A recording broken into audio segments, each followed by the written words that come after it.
thanks for coming.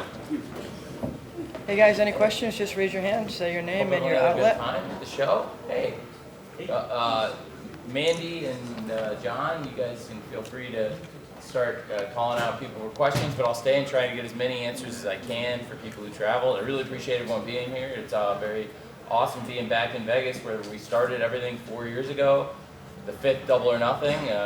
Thought we started out hot and put your hand down. You're a small child. What type of question are you supposed to ask? Oh no. All right. Let's talk about it, man. Best singles dog collar match of all time. Check. Best Iron Man match of all time. Fucking check. Jesus Christ, I thought Jay White had trouble with this fucking thing. Could be because of the wrist. Best fucking 4-way match. Fucking triple check. But people are still gonna hate. They can't help themselves. I mean, I get it. I get it. Who the fuck wants to look in the mirror and go, yeah, there's a 27-year-old child who's the best professional wrestler in the world, when I've accomplished close to nothing in my fucking life. So I get why AEW fans are so fucking hot. I get it, Tony. I really do. I really do. But I don't fucking feel bad for you. It's not my fault. I was just born to do this. Am I supposed to apologize for that, Tony Khan? I don't think so. That was a fucking rhetorical question. What I would like is non-rhetorical questions. That's what I would love. Also, anybody see what I beat Darby Allin with for a second time? Can somebody remind me real quick in the room? What was the maneuver? Oh, that's right! I beat Darby Allin twice with a fucking headlock takeover! Holy shit, that's embarrassing. You know, it's funny. It's getting to the point where I feel like me beating my competition with a headlock takeover kind of sums up my competition in general in this company. You're running out of motherfuckers to get that belt off of me. No offense. And it's getting fucking sad. Questions? Righteous Reg. Yeah. Podcast. Yeah, I know you. Yeah. Now I work with your friend, unfortunately. He's kind of a piece of shit. You can laugh, it's fine. Off the rip? Nice. I thought it was nice. Righteous Reg, PWI, Wrestling Podcast. You know, why do you have to do that every time? I mean, because I have to let him know, Max. Whatever. You're the AEW World Champion, Max. Yeah, no shit, Triple B. Best but in the world. Yeah. you weren't the last match of the show. You're right. Does that hurt you? Does No. that make you upset? No, why the fuck would I want to roll around in John Moxley's blood? I'm fucking good on that, okay? No thanks. Also, realistically, whether it's this company or WWE, I think the world title having to go on last kind of is dead in wrestling. And also now, how many pay-per-views has the world title not going on last in this company? Well, Double or Nothing, several times that you were actually in the Stadium Stampede. Oh, that's right. Yeah, that's true. That's after the world title at Double or Nothing 2021, and also in 2020, John Moxley versus Brody Lee. So, you know, at Double or Nothing, actually 3 out of the 5 years we've ended it with a wild multi-person match like this, and to have the world champion out there in a great match, I thought certainly there was a precedent for it, but the match itself was unprecedented. It was a great match. But yeah, I'd rather not run around in all that fucking mid-blood. Like, can we get real quick? It's fucking disgusting.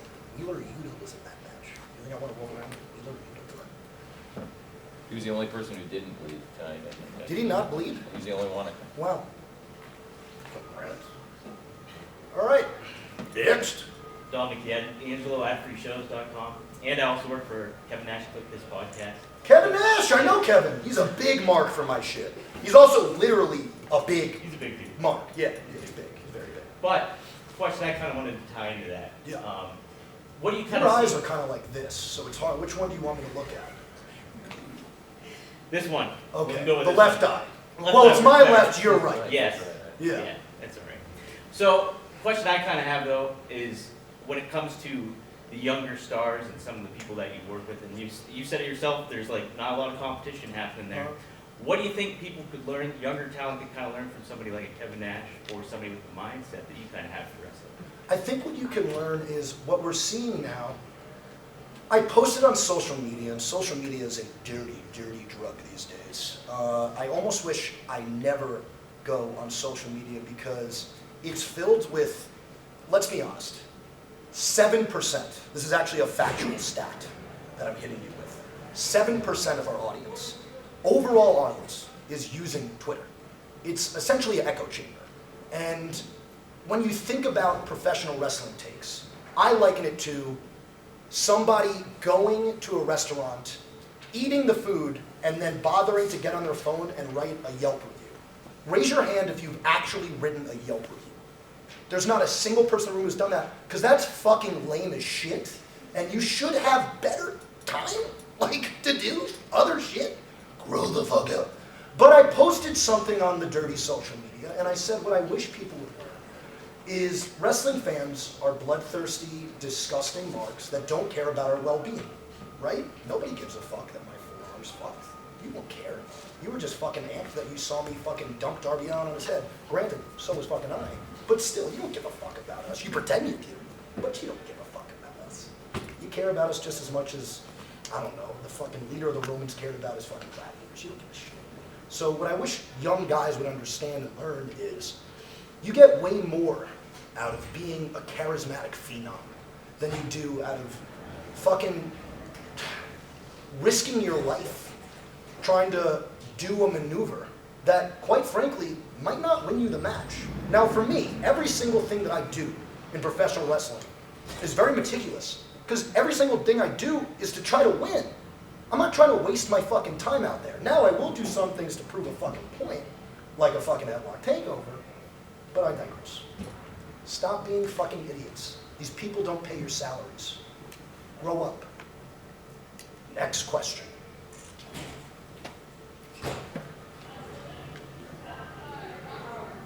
Hi, Xenia from Zenith. I know. So recently saw a lot of open challenges. Orange Cassidy should an open challenge before the pay-per-view. We've seen a lot of black open challenges. How do you feel about that? Feels like work fucking smarter, not dumber. That's the dumbest shit I've ever heard in my fucking life. Why the fuck? Dude, again, let's talk about bad takes. MJF needs to wrestle more. Every time I wrestle, first of all, it's a fucking classic. So, I don't have a point to fucking prove. I wrestle when I literally have to. I don't get paid by the fucking hour. Do I get paid by the fucking hour? Oh, I get paid by a winner's motherfucking purse. Right? But, when you're the world champion, that winner's purse is fucking that, dude. So I don't have to wrestle all the fucking time. So let that Mark Orange Cassidy wrestle every single fucking week. I'm a star. I don't need to wrestle every fucking week. I wrestle when I feel like it. Next question. Hi, Mark Hope, the Mark Hope Show, 1015 FFK down here in Las Vegas. Congratulations on your victory tonight, sir. Congrats on having type 3 diabetes, Mark. How may I help you? Not quite. Pretty fat, but it's okay. What's your question? It's all good. Yeah. Well, you just said to Tony that you're running out of challengers. What do you want your next challenge to be? I don't give a fuck, man. Fuck. I'm just gonna pin him and he's gonna pay me and that's the end of the story. And look, you wanna get real? Sure. Okay. I think everyone's scared. Point blank. I think people in this company are afraid to wrestle me because they know that I'm going to outclass them on the microphone and in the ring. If there is a matchup that you think should happen, the reason it hasn't happened is because they are terrified of getting outclassed by me. Done. Next question. Right here. Harry Ruiz with Raider Nation Radio. Max, 4 years ago, You in got like Dumbo ears, man. Anybody ever tell you that? actually It's I like have. fucking- 4 years ago, Yeah. you participated in the first ever match in AEW history here in Las Vegas. Yeah. Now you just defended your title again, but now here in the city where it all started.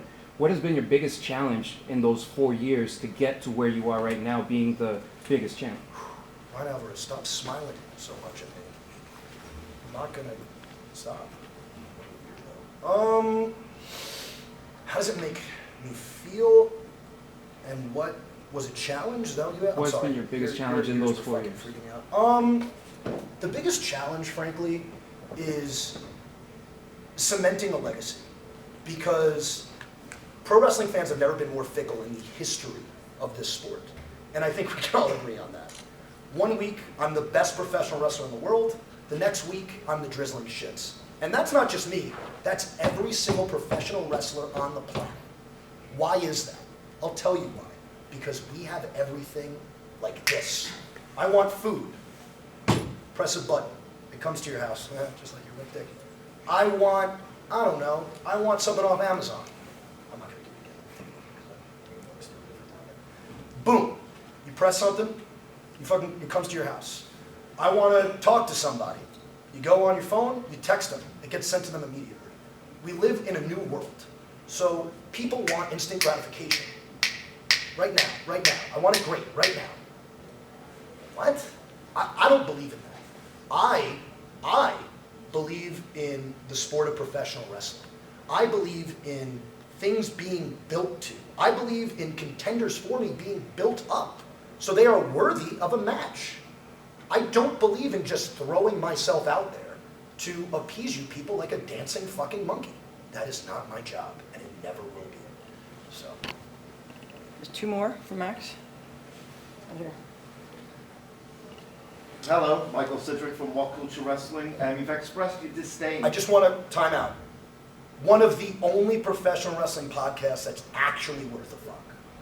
Just wanted to say that. Thank you very much, Max. You've expressed your disdain for New Japan Pro Wrestling quite frequently. Who would you like to defeat at Forbidden Door? Do I have to wrestle at Forbidden Door? Fuck that. To prove that you're better than that promotion. Oh, God. It's a fucking indie fed, dude. I don't know, man. Jesus Christ. Look, with all due respect, their greatest legend probably couldn't lace my boots. I think I would make anybody on that roster look silly, and I don't want to waste my time. I'm a very busy man.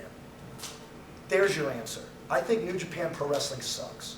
Except that great O'Khan guy, he robs me. I like him. But everybody else there is the drizzling shits. I don't know.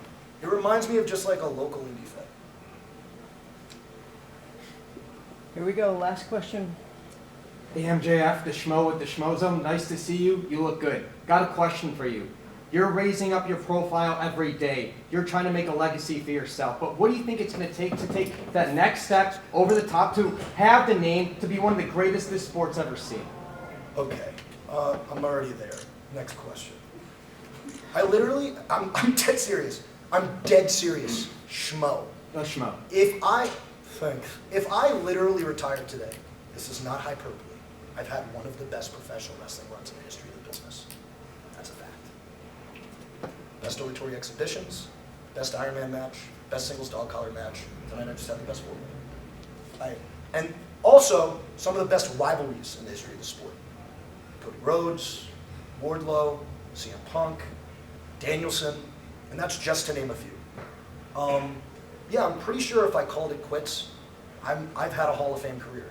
Which is why, quite frankly, when I say take my ball and go home, earmuffs, Tony, everybody thinks I'm talking about WWE, right? And now, does Nick Khan want me to fucking work in his company? Sure. Does Triple H want me to work in his company? Sure. Calm down, everything's fine. But I'm kind of bored of this sport, and I'm bored of the lack of respect from professional wrestling fans. So when I say take my ball and go home, I mean literally just hang it up and fuck up the lineage of this title. Because frankly, I don't know if anybody's worthy of beating me for this thing. Now, I'm not just going to hand it away. Why the fuck would I do that? I earned this thing. So please, by all means, take it off of me. Somebody put me out of my fucking misery. But until then, we'll see what happens. Thank you, MJF. Sick.